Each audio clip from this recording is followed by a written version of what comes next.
Innal hamdalillah nahmaduhu wa nasta'inuhu wa nastaghfiruh wa nastahdihi wa natubu ilaih wa na'udzu billahi min syururi anfusina wa sayyiati a'malina.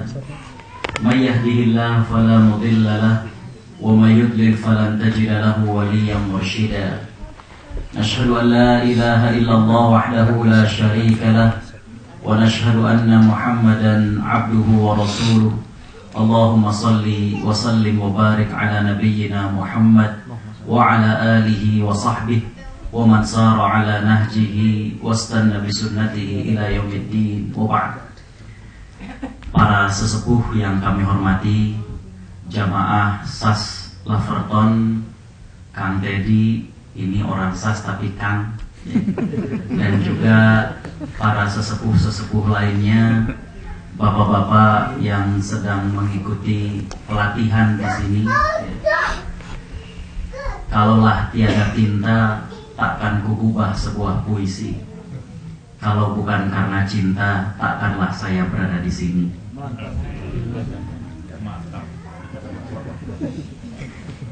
Alhamdulillah, Allah Subhanahu wa Ta'ala mempertemukan kita. Tentunya bukan suatu kebetulan, akan tetapi merupakan takdir Allah Subhanahu wa Ta'ala untuk mempertemukan kita. Tiada kata yang pantas kita lantunkan di malam hari ini dan juga kapanpun melainkan syukur. Alhamdulillah. Betapa banyak nikmat yang Allah berikan kepada kita, betapa agung nikmat yang Allah karuniakan kepada kita. Kalau kita berusaha untuk menghitung nikmat yang Allah berikan, kita tidak akan mampu menghitungnya. Tapi memang Allah tidak meminta kepada kita menghitung nikmatnya. Yang Allah minta kepada kita adalah mensyukuri nikmatnya. Bapak Ibu yang Allah Subhanahu wa Ta'ala rahmati, kesyukuran yang bukan saja kita ucapkan dengan lisan, karena Allah Subhanahu wa Ta'ala meminta kepada keluarga Nabi Daud untuk mensyukuri nikmatnya dengan cara yang lain. Allah mengatakan dalam firman-Nya, A'udzu billahi minasyaitonir rajim, i'malu ala Dawud syukran. Beramallah, bekerjalah wahai keluarga Nabi Daud sebagai bukti daripada kesyukuran. Jadi kalau kita memang bersyukur kepada Allah Subhanahu wa Ta'ala, mestinya kita tunjukkan dengan bagaimana meningkatkan amal ibadah kita kepada Allah Subhanahu wa Ta'ala. Kalau kita memang bersyukur kepada Allah Subhanahu wa Ta'ala, mestinya semakin tunduk kita ke hadapan Allah Subhanahu wa Ta'ala. Karena itu, saya pernah menyampaikan bahwa ketika wajah ini penat memikirkan dunia, berwudulah. Ketika tangan ini terasa berat menggapai cita-cita, bertakbirlah. Ketika badan ini terasa sulit mengemban sebuah amanah, sujudlah.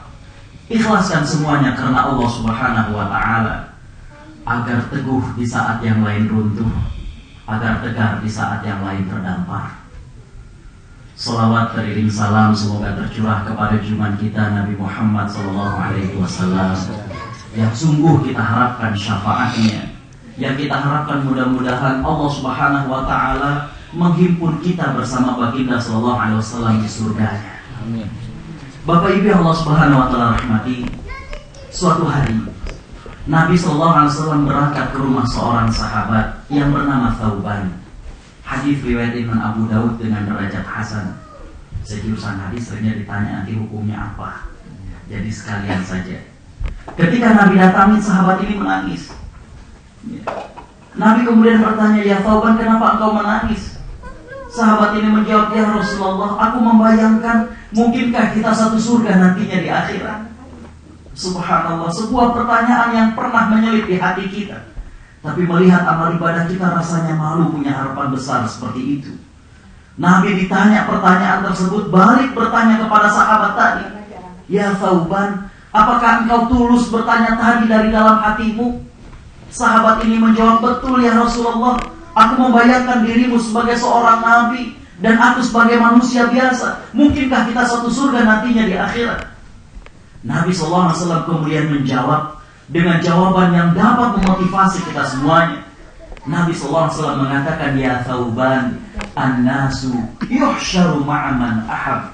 Wahai Thauban, Manusia nanti akan Allah kumpulkan di surga bersama orang yang ia cintai. Seolah-olah Nabi SAW ingin mengatakan kepada kita, bukan mustahil kita satu surga dengan Nabi SAW, asalkan syaratnya kita cinta kepada beliau. Tapi lagi-lagi cinta yang mesti ditunjukkan dengan bagaimana meneladani baginda SAW.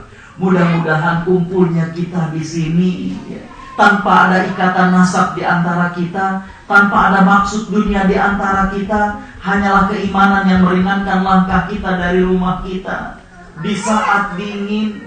Mudah-mudahan inilah yang kemudian menjadikan wujud nyata daripada kecintaan kita kepada baginda sallallahu alaihi wasallam. Dan kalau ini adalah wujud nyata kecintaan kita, maka ini modal bagi kita untuk bisa satu surga dengan baginda sallallahu alaihi wasallam. Amin ya rabbal alamin. Bapak Ibu yang Allah Subhanahu wa taala rahmati, kita sadar ataukah tidak, kita rasakan ataukah tidak, maka kita memasuki 10 malam terakhir di bulan Ramadan. Saya menyatakan semalam di Masjid Westall bahwa orang yang berada di bulan Ramadan itu mirip dengan orang yang berada di tepi lautan. Luasnya hamparan pahala yang Allah bentangkan buat manusia begitu banyaknya. Bak kata pepatah ibarat lautan pahala yang Allah sediakan buat manusia. Tinggal bagaimana kitanya. Ada orang yang membawa secangkir, ngambil dari lautan pahala itu, dapatnya secangkir. Ada orang yang bawa gayung, dapatnya lebih banyak. Tapi kita tentunya tidak puas dengan hanya membawa gayung. Kita ingin membawa sebanyak-banyak pahala di bulan Ramadan. Jadi kembali tinggal tergantung kita. Allah sih ya, sudah menyediakan hamparan pahala bagaikan lautan. Cuma manusia itu berbeda-beda. Ada yang bawa cangkir, ya pulang dapatnya segitu ya. Keluar dari bulan Ramadan dapatnya hanya segitu. Ada orang yang agak mendingan dikit, dapat bawa gayung. Tapi tentunya saya yakin jamaah di Laverton tidak ingin hanya sekedar membawa gayung. Kita ingin mendapatkan pahala yang banyak. Itulah yang menjadi slogan kita, bahwa kita ingin Ramadan kali ini lebih spesial, lebih istimewa ketimbang Ramadan yang sebelumnya. Kita menginginkan ada kesan yang mendalam. Ketika Ramadan setiap tahun menyapa diri kita, ada sesuatu yang berkesan di hati kita. Ada sesuatu perubahan signifikan, baik pribadi maupun ketika kita berbicara secara community. Bapak Ibu yang Allah Subhanahu wa taala rahmati, begitulah yang namanya waktu. Ketika dia berlalu, gak terasa. Ya. Makanya kalau ditanya sama yang udah tinggal di sini, udah berapa lama Pak? Baru 10 tahun, baru 25 tahun. Ya. Barunya segitu. Gitu ya. Ada juga, ya, kemarin saya baca majalah Dewan Dakwah, pimpinannya sekarang Ustaz Syuhada Bakhri lagi haji tahun keberapa. Ya.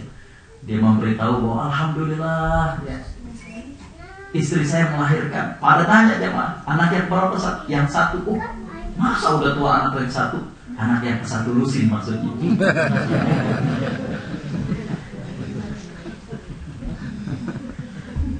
Jadi Bapak Ibu yang Allah Subhanahu wa taala rahmati, kadang kita nggak merasa berkaitan dengan waktu.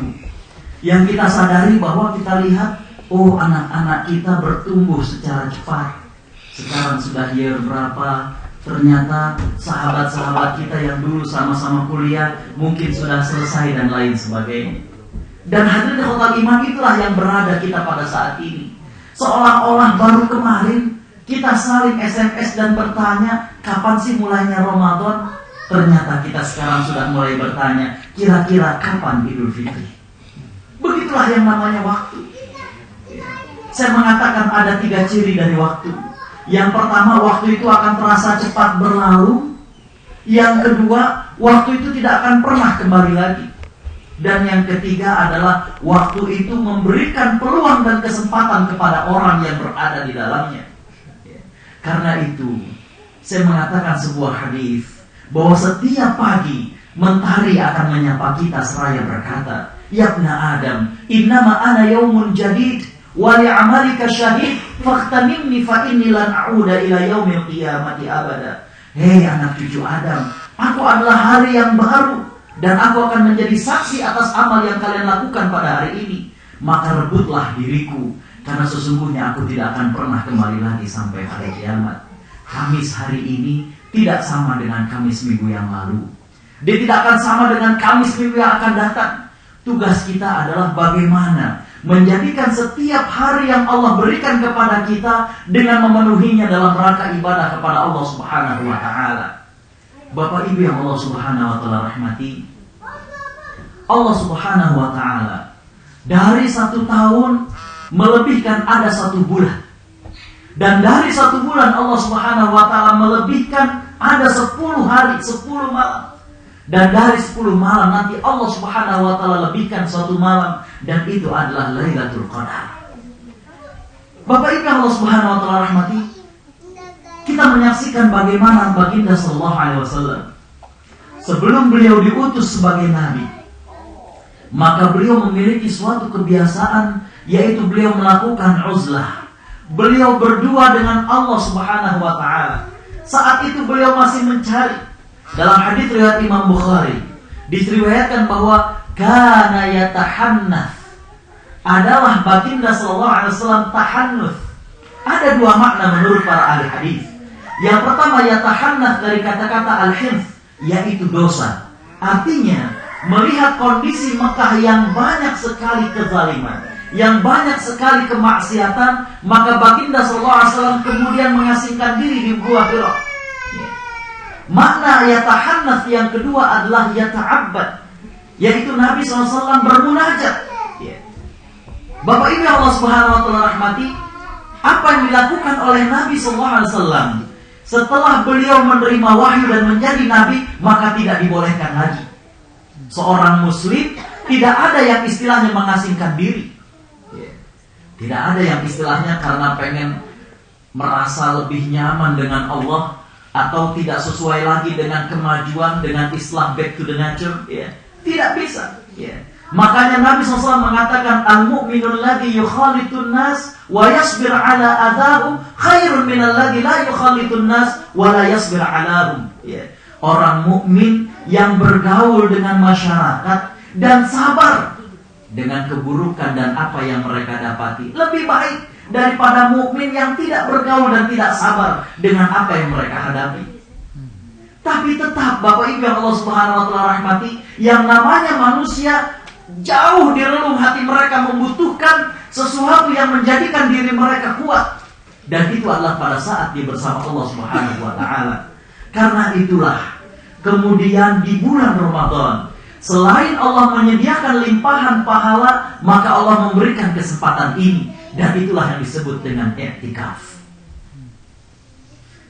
Jadi Bapak Ibu yang Allah Subhanahu wa taala rahmati, Allah Subhanahu wa taala menyediakan hal ini agar kemudian dicas kembali keimanan seorang hamba pada saat dia berdua dengan Allah Subhanahu wa taala. Bapak Ibu yang Allah Subhanahu wa taala rahmati, tiada kekuatan yang melebihi daripada kekuatan nurani. Sekali lagi saya katakan, dan saya menyatakan di tempat ini, sering kita menangisi orang-orang yang miskin secara materi.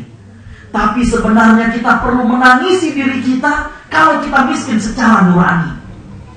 Orang yang miskin secara materi bisa kaya kalau dia punya semangat dan idealisme, kalau dia kaya dengan cita-cita, kalau dia kaya dengan nurani. Tapi orang yang kaya secara materi tapi miskin idealisme, miskin nurani, tidak menutup kemungkinan, dan banyak kejadiannya yang kemudian berbalik. Bapak Ibu yang Allah Subhanahu wa taala rahmati, disinilah kemudian pentingnya daripada i'tikaf. Allah Subhanahu wa taala menyediakan sesuatu yang syar'i, sesuatu yang legal secara syariat, agar kemudian kita memiliki suatu kekuatan yang luar biasa, kekuatan pada saat bersama dengan Allah Subhanahu wa taala. Bapak Ibu yang Allah Subhanahu wa taala rahmati, saya selalu mengatakan, kalau kita melihat seseorang bertambah dunianya tapi berkurang amal akhiratnya, dia merasa tenang dengan keadaan itu, sampaikan padanya dia tengah tertipu. Bukan di situ letak kebahagiaan. Letak kebahagiaan adalah pada saat seorang hamba mampu menangis di hadapan Allah Subhanahu wa taala. Nikmat rasanya plong di hati. Kenikmatan ketika seseorang berbagi kepada orang lain.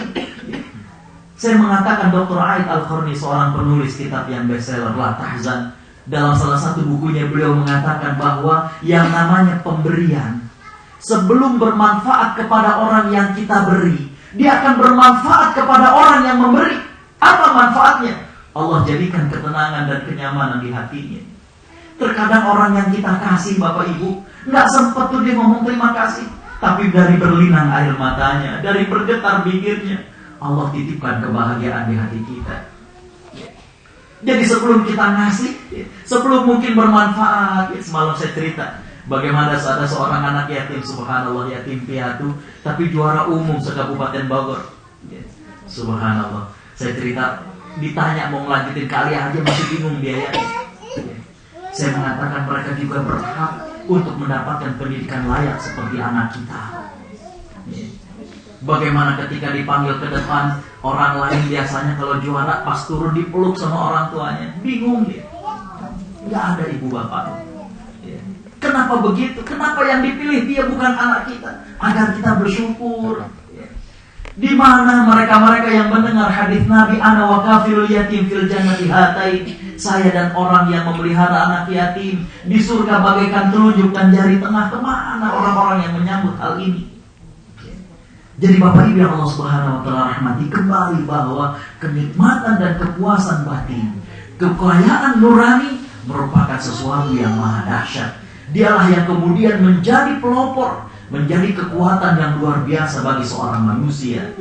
Bapak Ibu yang Allah Subhanahu wa taala rahmati, kata-kata i'tikaf secara bahasa artinya adalah berdiam diri seseorang di suatu tempat.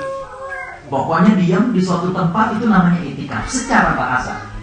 Tapi kemudian secara syariat, yang namanya i'tikaf adalah berdiam diri seseorang di masjid dengan niat beribadah dengan waktu tertentu. Jadi berdiam dirinya di masjid dalam rangka ibadah dan sampai waktu tertentu. Dengan demikian Bapak Ibu yang Allah Subhanahu wa taala rahmati, kita faham bahwa ketika kita memasuki masjid seperti ini, niat kita adalah niat karena Allah Subhanahu wa taala dan niat kita adalah ibadah, maka itu adalah i'tikaf. Disinilah pentingnya yang namanya definisi. Kenapa Ustaz kok kita pakai bicara definisi? Justru di sini. Kadang ada orang yang menganggap sepele dengan yang namanya definisi. Pengen mengkaji Islam tuh pengennya yang langsung gitu ya. Padahal ujungnya itu adalah dari hal-hal dasar. Banyak orang yang gak mau belajar beginian dengan mengatakan, itu kan masalah dasar. Saya bilang iya dasar, tapi dasar laut dalam. Contoh saja Bapak Ibu Allah Subhanahu wa taala rahmati, beberapa tahun yang lalu saya menawarkan materi ke Fakultas Kedokteran UI untuk dikaji. Mereka mengatakan, Ustaz materinya apa? Saya bilang materinya yang membatalkan puasa. Itu mah udah jadul Ustaz. Jadul ya, zaman dulu. Orang Indonesia bilang jadul, orang Jakarta. Saya bilang sebentar dulu. Ini nanti kita akan kembangkan. Yang membatalkan puasa dalam kajian fikih klasik itu 3. Makan, minum, campur suami istri. Cuma yang saya tawarkan kepada para dosen dan mahasiswa di Fakultas Kedokteran, apa yang berkaitan dengan kedokteran modern? Contoh, ada sejenis tablet untuk obat sakit jantung yang diletakkan di bawah lidah, dikemam istilahnya. Dia nggak ditelan, tapi kemudian memuai. Batal nggak puasa? Orang yang sakit asma kemudian menggunakan Ventolin inhaler, batal nggak puasanya? Infus, suntik, ngambil darah, ataupun cuci darah yang disebut dengan dialisis, batal nggak? Oh iya, saya perlu juga. Nah, saya bilang, di situ makanya kadang ada orang yang menyepelekan. Ternyata dari situlah kemudian dibangun berbagai masalah yang kontemporer. Contoh misalnya, istri saya di sini nanti akan ngisi tentang fikih nisa, tentang fikih wanita. Kita belajar tentang masalah darah wanita. Ada yang mengatakan mungkin itu sudah banyak Ustaz yang ngebahas. Oke, kalau memang udah banyak, sekarang pertanyaannya, bolehkah wanita haid memegang iPhone yang di dalamnya ada program Quran? Boleh nggak? Gimana? Boleh nggak Ustaz? Gimana nih para ulama di Laverton? Jadi kembali Bapak Ibu Allah Subhanahu wa taala rahmati, saya hanya ingin kemudian kita open mind bahwa ternyata banyak masalah yang sekarang ini semakin berkembang, muaranya adalah perkara yang sepele kelihatannya, definisi. Ya. Karena itu nanti kita akan banyak bertanya, Ustadz gimana itikaf dan lain sebagainya. Nah, definisinya dulu nih, bahwa definisi dari itikaf adalah berdiam diri di masjid dalam rangka beribadah kepada Allah Subhanahu wa Ta'ala untuk waktu tertentu. Ya. Mau ngapain kita itikaf? Bapak Ibu yang Allah Subhanahu wa Ta'ala rahmati, di hari yang ke-20, dalam hadis yang diriwayatkan oleh Aisyah radhiyallahu anha dalam Sahih Bukhari dan Sahih Muslim, ya, Nabi SAW berceramah, berkhutbah di hadapan para sahabat. Nabi SAW mengatakan, aku diperlihatkan Lailatul Qadar, tapi kemudian Allah menjadikanku lupa. Maka carilah di 10 malam terakhir. Ya. Jadi Bapak Ibu yang Allah Subhanahu wa Ta'ala rahmati, nikmat dan hikmah daripada iktikaf adalah kita berusaha untuk mencari Lailatul Qadar. Disinilah hikmahnya. Dan Bapak Ibu yang Allah Subhanahu wa Ta'ala rahmati, ya, ternyata ada beberapa manfaat ketika seseorang itu iktikaf. Manfaat yang pertama tadi sudah disinggung, bahwa dengan iktikaf menjadikan kita lebih konsentrasi untuk mencari Lailatul Qadar. Kalau di rumah banyak gangguannya, jangankan di rumah, di masjid saja, jangankan pada saat iktikaf, kita lagi mau tadarusan, sekarang itu banyak yang ngegoda. BlackBerry misalnya ngegoda. Ya. Baru aja kita mau tadarusan, a'udzubillah, bunyi. Sebentar saja, dibuka. Ya. Bismillahirrahmanirrahim, bunyi lagi. Godaan. Ya. Belum kalau yang namanya di rumah, ya. Ngelihat TV, ngelihat ada banyak, wah iya nih, yang ini belum kita tagih, keingetan aja, mah ini udah dibayar belum di bank ini, listrik, macam-macam aja. Ya. Jadi Bapak Ibu Allah Subhanahu wa Ta'ala rahmati, dengan iktikaf kita bisa lebih konsentrasi, ya. Meminimalisir hal-hal yang mengurangi konsentrasi kita. Ya. Kalau di rumah mah kalau katakan tadi sekedar kabogoh, banyak yang menjadikan perhatian kita ini kemudian teralihkan. Ngelihat ini, ngelihat itu, belum lagi, aduh, ya baru baca Quran sebentar, pegel, nonton TV, rame nggak taunya, lupa baca Quran. Ya.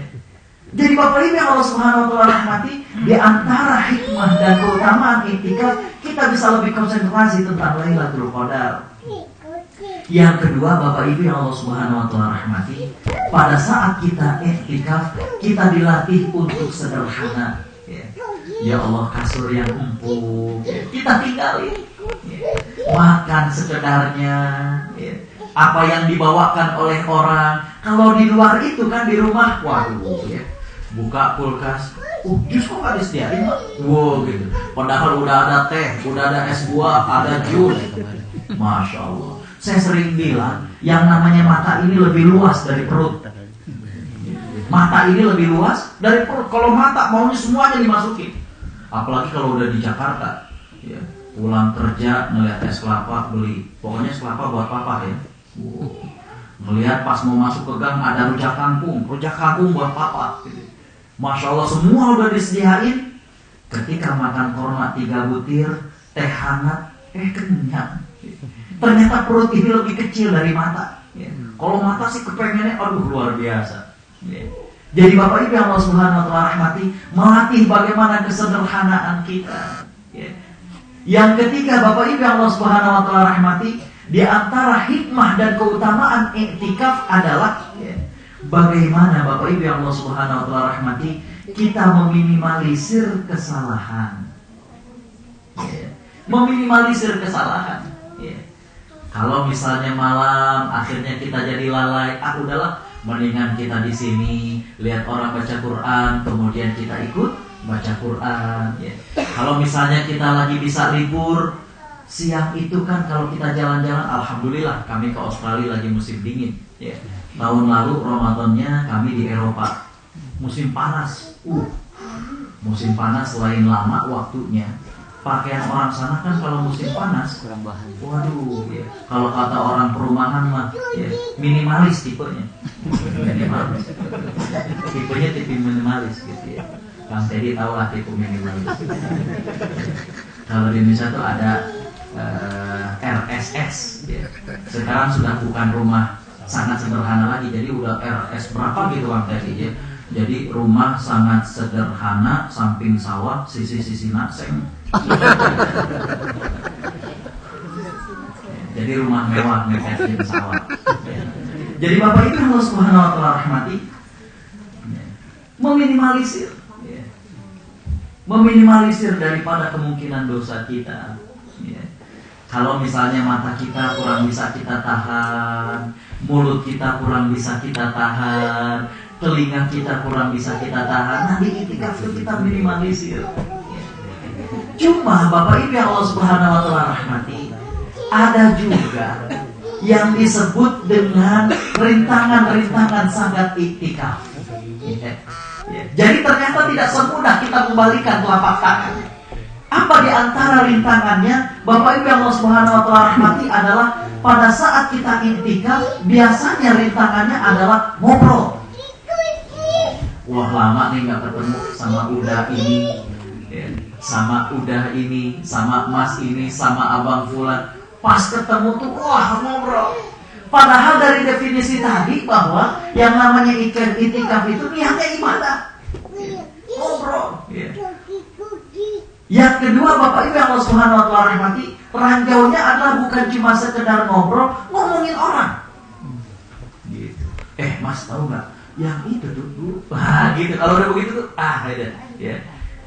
Jadi kembali Bapak Ibu yang Allah Subhanahu wa taala rahmati, disitulah yang menjadi ranjau-ranjau. Ya. Hal yang akan perlu kita perhatikan pada saat iktikaf. Atau Bapak Ibu yang Allah Subhanahu wa taala rahmati, ranjau yang berikutnya adalah bagaimana seseorang sulit untuk mengawal dirinya. Artinya apa? Ngantuk. Terkadang dibuat ngantuk Bapak Ibu yang Allah Subhanahu wa taala rahmati. Dibuat ngantuk, susah sekali. Di sampingnya ada orang baca Quran, berat bener di mata. Saya semalam mengatakan Bapak Ibu yang Allah Subhanahu wa taala rahmati, begitulah yang namanya Lailatul Qadar. Pahalanya besar, tantangannya juga besar. Jadi mata ini ya Allah berat banget. Dipakein jepitan, juga tetap nggak bisa pokoknya, ngantuk luar biasa. Kata orang, kalau habis makan kangkung jadi ngantuk. Ini mah nggak makan kangkung, ngantuk pokoknya. Memang tantangannya besar. Tantangannya besar. Ini saya ceramah habis buka puasa juga berat. Karena orang salah menggunakan peribahasa. Dulu lagi di Indonesia yang digunakan peribahasanya, jadi gunakanlah ilmu padi. Semakin berisi semakin merunduk.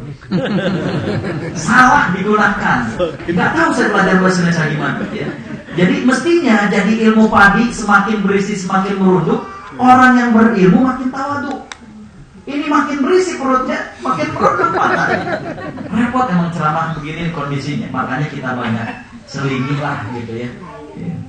Karena kalau enggak, waduh. Bapak Ibu Allah Subhanahu wa taala rahmat, itulah di antara tantangan dan juga ranjau-ranjau dalam seseorang iktikaf. Bolehkah wanita iktikaf? Maka Bapak Ibu yang Allah Subhanahu wa taala rahmati, Sofiyah binti Huyai yang merupakan istri Nabi sallallahu alaihi wasallam dari keturunan orang Madinah. Ayahnya bernama Huyai bin Akhtab. Beliau dinikahi oleh Nabi SAW ketika ayahnya dan orang-orang Yahudi lain mereka berkhianat dalam perang Khandaq, perang Parit. Jadi mereka berkhianat, maka kemudian oleh Nabi SAW diusir. Saat itulah Sofiyah kemudian tertawan dan kemudian dinikahi oleh Nabi SAW. Sofiyah binti Huyai bin Akhtab bercerita bahwa beliau melakukan i'tikaf bersama Nabi SAW dan juga istri-istri Nabi SAW yang lainnya. Dengan itu para ulama mengatakan bahwa seorang wanita boleh beriktikaf dengan dua syarat. Yang pertama adalah diizinkan oleh suami, yang kedua adalah aman dari fitnah. Apa yang dimaksud aman dari fitnah? Akan terjaga bagaimana kehormatannya, terjaga auratnya. Kalau tidur mungkin pada saat mungkin kemungkinan tersingkap pakaiannya, maka kemudian tidak terlihat daripada peserta ataupun orang yang iktikaf dari kalangan pria. Inilah dua syaratnya. Bapak Ibu yang Allah Subhanahu wa taala rahmati, apa yang dilakukan oleh orang yang iktikaf? Ya. Yang pertama kali adalah pada saat dia ke masjid, dia berniat untuk iktikaf. Ya. Yang kedua, pada saat orang iktikaf, dia memperbanyak amalan-amalan sunnah, dari mulai dia baca Quran. Ya. Subhanallah, Bapak Ibu yang Allah Subhanahu wa taala rahmati, ada dua cara manusia berkomunikasi dengan Allah Subhanahu wa taala. Cara yang pertama adalah kita yang berkomunikasi dengan Allah, dan itu adalah dengan sholat. Dan cara yang kedua adalah Allah berkomunikasi dengan kita, dan itu adalah dengan cara membaca Al-Quran. Jadi pada saat kita membaca Al-Quran, sebenarnya kita berkomunikasi dengan Allah Subhanahu wa ta'ala. Makanya kalau kita sedang ada masalah, ya, ini coba kita buktikan. Kita buka saja secara acak dari Al-Quran, kita baca di situ. Allah akan memberikan jawaban dari keluh kesah kita. Ya. Karena inilah cara Allah Subhanahu wa ta'ala berdialog dengan hambanya. Ya. Cuma sayangnya, tidak sedikit di antara kita yang tidak mengerti bagaimana nilai Al-Quran. Ya. Sehingga Al-Quran di tangan kita, mohon maaf, bagaikan mutiara yang diberikan ke keledai. Keledai nggak ngerti betapa berharganya mutiara. Dianggap mutiara itu sama dengan bebatuan biasa. Dianggap Al-Quran itu sama kayak bacaan biasa. Padahal Al-Quran merupakan way of life bagi kita. Disitulah pedoman hidup kita. Kita yang terkadang tidak tahu artinya, pada saat dibacakan ayat Al-Quran, bisa ikut hanyut dengan bacaan yang disampaikan oleh imam tersebut. Ketika kita membaca Al-Quran dengan khusyuk, terkadang kita tidak tahu apa artinya, tapi kita bisa larut dengan apa yang kita baca. Bapak Ibu yang Allah Subhanahu wa taala rahmati, itulah dahsyatnya Al-Quran. Itulah dahsyatnya daripada kemukjizatan Al-Quran. Saya masih ingat diceritakan, kalau di sini itu ada masjid di daerah Lakemba, ya, yang mengorganisasinya LMA, Lebanese Muslim Association, masjid besar. Ya. Beliau cerita bahwa suatu saat, ya, biasa sebelum sholat tarawih dan sholat isya, ya, masjid itu karena yang mimpin adalah Syekh Taj, beliau berasal dari Mesir. Ya. Jadi biasanya sebelum sholat isya itu ada qorib, ya, kayak di Mesir itu kan baca dengan suara yang baik. Ya. Suatu hari ada orang Libanis jalan menuju ke masjid dengan orang Indonesia. Ya. Kemudian orang Libanis ini nanya ke orang Indonesia, kira-kira siapa yang baca Quran? Didengerin, ya. Wah, ini paling syekh dari Mesir. Ternyata Bapak Ibu Allah Subhanahu wa taala rahmati, ketika mereka nyampe, ternyata Muammar Zeta yang baca. Subhanallah. Ya. Terkadang ada orang yang mohon maaf, mungkin arti kata demi kata tidak tahu. Ya. Tapi bagaimana kemujizatan Al-Quran ternyata menjadikan orang mampu membaca dengan fasih, mampu membaca dengan baik, bahkan menghanyutkan orang yang mendengarkan. Kembali bahwa pada saat seseorang iktikaf, selain tadi masuk dengan niat iktikaf, yang kedua dia memperbanyak ibadah sunnah, ya. Baik sholat, membaca Al-Quran, ataupun zikir dan lain sebagainya. Hal yang ketiga, Bapak Ibu Allah Subhanahu wa taala rahmati, di antara yang bisa dilakukan orang yang iktikaf adalah menolong sesama kawannya yang iktikaf. Ya. Contohnya apa? Semalam subhanallah, saya memimpin qiyamul lail di Masjid Westall, ya. Itu kan kedengeran, ya. Ketika kita qiyam, subhanallah, ya, saya sempat terdengar ada satu orang yang dia tidak ikut qiyamul lail dengan kita, ya. Tapi apa yang dilakukannya insya Allah sama, asalkan niatnya itu sama dengan kita. Ngapain dia? Menghangatkan dan menyiapkan sahur kita. Subhanallah, saya bilang, ya. Kan kedengeran tuh orang ngangetin di microwave gitu kan. Subhanallah, ya. Jadi pada saat kita iktikaf, selain kita ibadah buat kita, bisa juga kita ibadah sosial, ya. Nyediain minum, apalagi nih belum, ya. Oh ya Allah, tehnya belum dikeluarin, ya. Jadi Bapak Ibu yang Allah Subhanahu wa taala rahmati, kembali bahwa hal yang ketiga yang bisa dilakukan oleh yang iktikaf adalah membantu kawannya, membantu orang yang iktikaf lain. Ya. Jangan sampai kita lengkap pakai sarung kaki, pakai sleeping bag, pakai kupluk, pakai sarung tangan, di samping kita ngegigil. Nggak begitu orang yang iktikaf. Ya. Kita berbagi hadirin ikhwatal iman rahimakumullah. Ya. Disinilah kita kemudian diajarkan bahwa ternyata ada ibadah-ibadah yang kemudian direct kepada Allah Subhanahu wa taala dan ada ibadah-ibadah sosial. Nah, Bapak Ibu yang Allah Subhanahu wa taala rahmati, sedikit kemudian saya tambahkan tentang Lailatul Qadar. Kata-kata qadar semalam saya jelaskan ada 3 makna. Yang pertama, qadar maknanya secara bahasa adalah ketentuan, ketetapan. Karena pada malam itu Allah Subhanahu wa taala menentukan tentang garis hidup manusia. Artinya pada Lailatul Qadar, ketika seorang hamba bermunajat kepada Allah Subhanahu wa taala, Allah akan merubah atau Allah akan memberkahi garis hidup seseorang. Yang kedua, kata-kata qadar secara bahasa adalah mulia. Dalam surat Ar-Ra'd Allah Subhanahu wa taala menyatakan, a'udzubillahi minasyaitonir rajim, wa ma qadarullaha haqqa qadrihi, dan tidaklah mereka memuliakan Allah dengan semulia-mulianya keagungan. Artinya apa? Kok disebut Lailatul Qadar, malam kemuliaan? Karena pada malam itu Bapak Ibu yang Allah Subhanahu wa taala rahmati, Allah Subhanahu wa taala memuliakan hambanya yang menghidupkan malam itu untuk beribadah. Makna qadar yang ketiga secara bahasa adalah sempit. Allah menyatakan, a'udzubillahi minasyaitonir rajim, innallaha yabsutur rizqa liman yasha'u wa yaqdir. Sesungguhnya Allah melapangkan rizki kepada sebagian hambanya dan Allah menjadikan sempit kepada hamba yang lainnya. Mengapa Lailatul Qadar disebut dengan malam sempit? Subhanallah, dalam hadis riwayat Imam Bukhari bahwa pada malam Lailatul Qadar malaikat berduyun-duyun datang ke dunia. Sampai seolah-olah sempit, Imam Qurtubi mengatakan sampai seolah-olah sempit berhimpit-himpitan dan malaikat berbondong-bondong mencatatkan apa yang diminta dan didoakan oleh seorang hamba. Karena itulah hadirin ikhwatal iman rahimakumullah, selain Lailatul Qadar ini lebih baik dari 83 tahun atau 1000 bulan, maka pada saat itu malaikat berduyun-duyun. Makanya di antara ciri daripada malam Lailatul Qadar, para ahli hadis mengatakan dari hadis-hadis yang banyak tentang ciri-ciri pada malam Lailatul Qadar, ada yang mengatakan cerah, tidak banyak angin dan lain sebagainya. Tapi Imam Ibnu Hajar ketika beliau menjelaskan hadis-hadis tersebut, beliau mengatakan ciri yang paling utama adalah bagaimana keheningan dan kekhusyuan malam itu.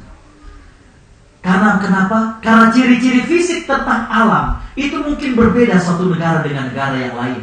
Bisa jadi suatu negara yang sedang hujan saat itu hujan, tapi kekhusyuan tidak dapat dinafikan karena malaikat turun berduyun-duyun pada malam itu. Subhanallah, hadirin ikhwatal iman rahimakumullah. 2 tahun lalu ketika tahun 2010, malam 27, saya tidak menyatakan memang harus itu, tapi jadwal saya diundang ke KBRI di Canberra. Kita berangkat sebelum asar, angin. Kita berangkat naik mobilnya Pak Ali, BMW yang RX5 tuh yang baru. Bapak Ibu Allah Subhanahu wa taala rahmati, wah suasana anginnya kencang sampai di KJRI gitu. Kami hanya diizinkan waktu itu hanya sampai ceramah, berbuka dan setelah harus pulang karena saya akan memimpin muhasabah di Tempe. Pulang kita masih bercanda, ngobrolin tadi makanannya. Kita mampir ke pom bensin untuk sebagian beli kopi, saya minum hot coklat. Ketika kita lagi ngobrol, lagi minum, saya bilang, Pak, waktu itu kita berempat, seksi dakwah, kemudian juga Pak Ali. Saya bilang, coba deh kita lihat, perhatikan. Segitu yang tadi sore kita berangkat, angin luar biasa. Coba kita lihat, subhanallah, hening senyap. Coba kita dibuka, biasanya suara angin. Ini enggak, hening luar biasa. Subhanallah, kita yang tadinya lagi bercanda nangis istighfar, ya Allah, kali aja ini Lailatul Qadar.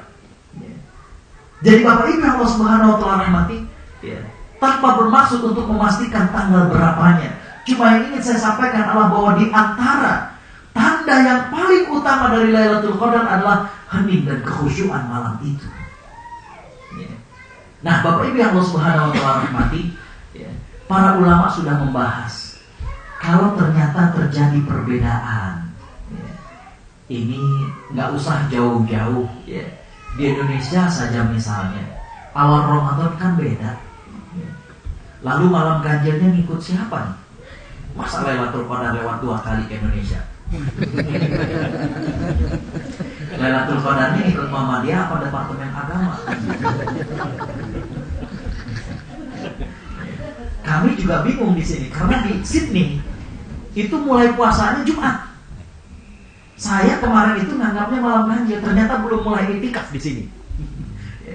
Jadi para ulama mengatakan, Bapak Ibu yang Allah Subhanahu wa taala rahmati, ketika terjadi perbedaan penentuan awal Ramadan, disitulah kembali kepada hikmah dirahasiakannya malam Lailatul Qadar. Jadi dengan demikian kita mesti mencari di 10 malam terakhir tanpa membedakan ini ganjil apa genap. Kembali kepada hikmah mengapa baginda SAW dijadikan terlupa tentang kapan dari Lailatul Qadar itu. Jadi dengan demikian kita ambil hikmahnya bahwa setiap malam nih, kalau kata Raja Kata, mesti kita pantengin kapan nih Lailatul Qadar. Bapak Ibu yang Allah Subhanahu wa taala rahmati, apa yang bisa kita lakukan pada saat Lailatul Qadar? Lailatul Qadar itu bukan cuma sekedar begadang.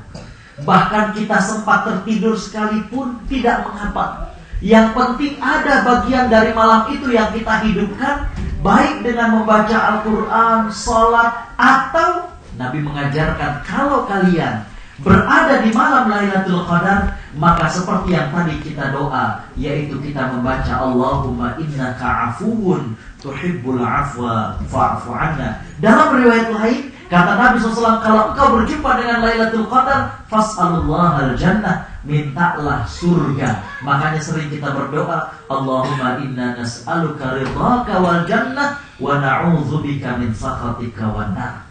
Tapi berdasarkan daripada hadis yang diriwayatkan oleh Imam Bukhari, di mana malaikat berduyun-duyun dan mereka akan mencatat permohonan kita, maka kita bisa kemudian menyiapkan doa terbaik, Bapak Ibu yang Allah Subhanahu wa taala rahmati.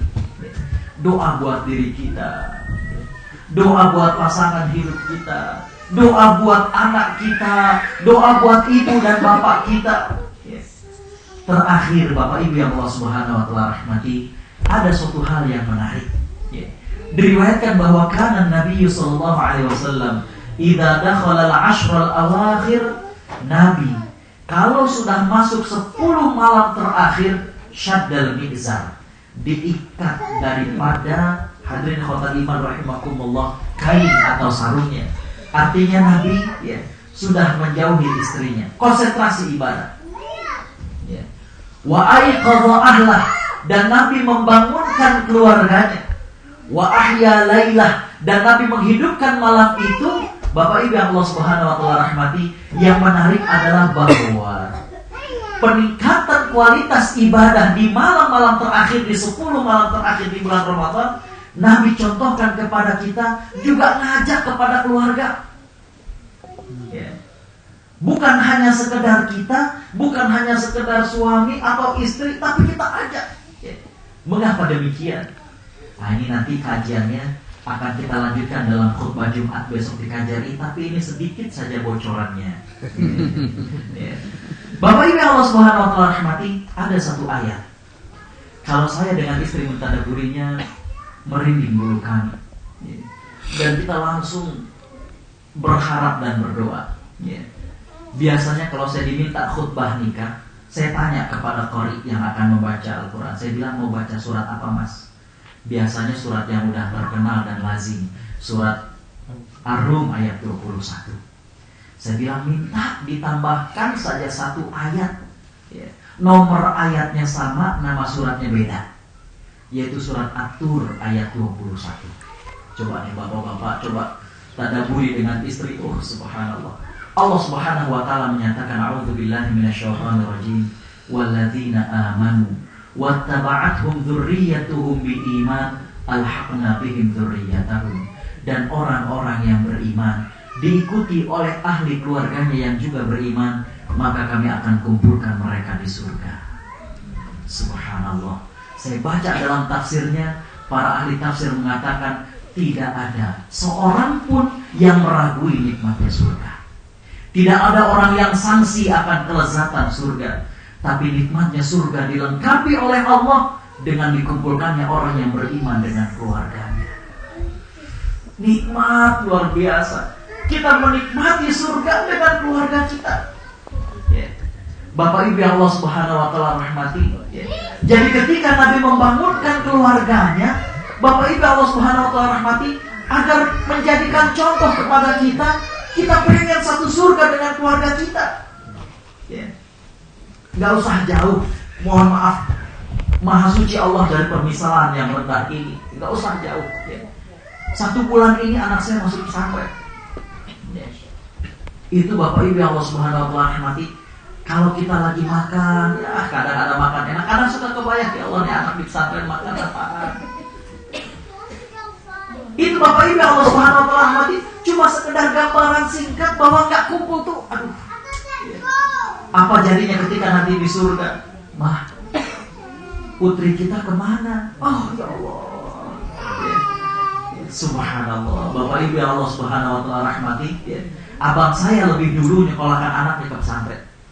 Dia tinggalnya di Depok, tapi kerjanya di Telkom Jakarta Pusat. Jadi kalau pas lagi siang, Gus, lo kayak ada jadwal ceramah nggak ada bang.